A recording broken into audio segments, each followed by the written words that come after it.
You're used to seeing her on TV from New York and all over the country, but today, Star Jones joins us live right here in Bakersfield. I'm so happy that you could be with us this morning. Thank you so much for having me. I'm looking forward to spending the afternoon here. Yes, so you've never been to Bakersfield. What brings you here? Well, the National Association of Professional Women has a chapter right here in Bakersfield, and I was going around the country. I've started my local chapter tour. We're starting in California, and so you all are just a couple of hours out of Los Angeles, and I thought I would come and visit a chapter of this size while I'm on the West Coast. I'm looking forward to getting a chance to just mix it up with the ladies today. Well, I'm sure the ladies will love it. So tell me more about this organization. You've been involved for about 3 years, but you have a new position. Yes, I have been the national spokesperson going on 3 years, but I took on the additional responsibility starting this year as Chief Development Officer. And so Star Jones has taken off her talent hat and put on her executive hat. It gives me the opportunity to really get involved in the programming of the National Association of Professional Women. We're the largest women's professional networking organization in the United States. Just over 450,000 members and just shy of 400 local chapters representing every state in the union. And so it gives us the opportunity to sort of create our own old boys network. This is the way professional women will be moving into this next millennium. That's great. So how do you personally empower women, and what are some of the main issues that we're still facing in this year, this day and age? One of the things I like to do is to explain that there is no one way of thinking as a woman. You and I both know this. We are not a monolith, and there are women who run the gamut. I represent women who are single mothers, women who are childless and child-free. I represent corporate women who work in corporate America and everything in between.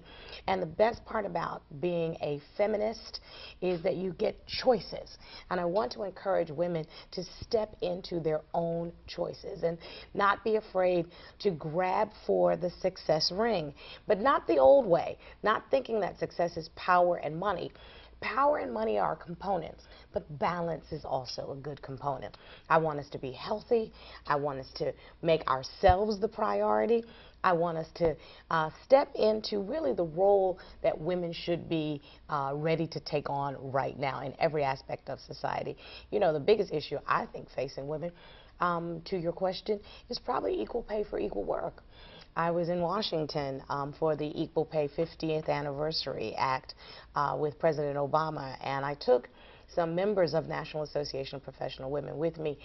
The president said to me, we still have some work to do, and I said, yes, we do.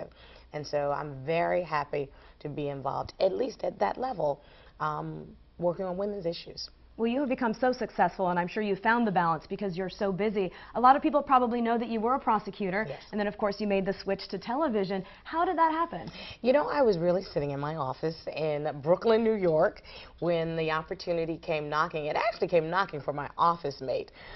She was asked to come and do some commentary on a brand new network. Think about how long ago this was. Court TV. It was 20 years ago. Wow. And she said, oh my goodness, I'm not that vain. Ask Star. Well, obviously I was that vain, and I often wonder, would Suzanne sit around and think, my gosh, I should have been that vain. It started right then, and it gave me the opportunity to do some commentary on the law, which is my passion. And that just moved to NBC Network, and the next thing I know, I was the law correspondent for NBC. That's great. I love seeing all your commentary. Have you always been opinionated? Pretty much so, since I was 6 years old. You know, I'm a Southern girl, and we were never told to just be quiet and sit in a corner. No one puts baby in a corner, is that famous right. line from Dirty Dancing. But I have to tell you, I try to back up my opinions with some knowledge, some experience, and some expertise. We have a lot of people who are pundits in the business right now, but the important thing is to come prepared with the information. And I'm proud to say, Lynda, in 20 years on television consistently, I've never had to go back and correct myself on the law.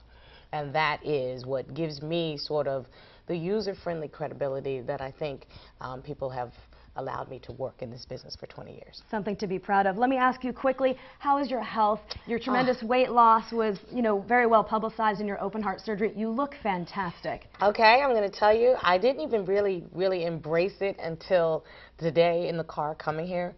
It will be 10 years on Saturday. that I had weight loss surgery. Wow, That 10 saved years. my life. 10 years. I weighed 307 pounds 10 years ago. And I lost a total of about 155, 160 pounds. And for 10 years, I've kept off 150 pounds. I'm so proud. It's the best accomplishment of my life. I used to think it was my law degree, but it's not. It's my health. Because I made that decision 10 years ago, I was able to have the open heart surgery that would save my life. 3 years out of open heart surgery, and you know how I'm celebrating this anniversary? By doing soul cycle spinning on Saturday morning with my girlfriends. Good for you, good for you. That is incredible because you've lost all that weight and of course you look great, but more importantly, you are physically healthy. 100%. She who has health has hope, and she who has hope has absolutely everything. Very well said. Star Jones, thank you so much. Thank you for having me. Really a pleasure meeting you. Thank and we'll you. be right back. Enjoy your time here in Bakersfield. I will.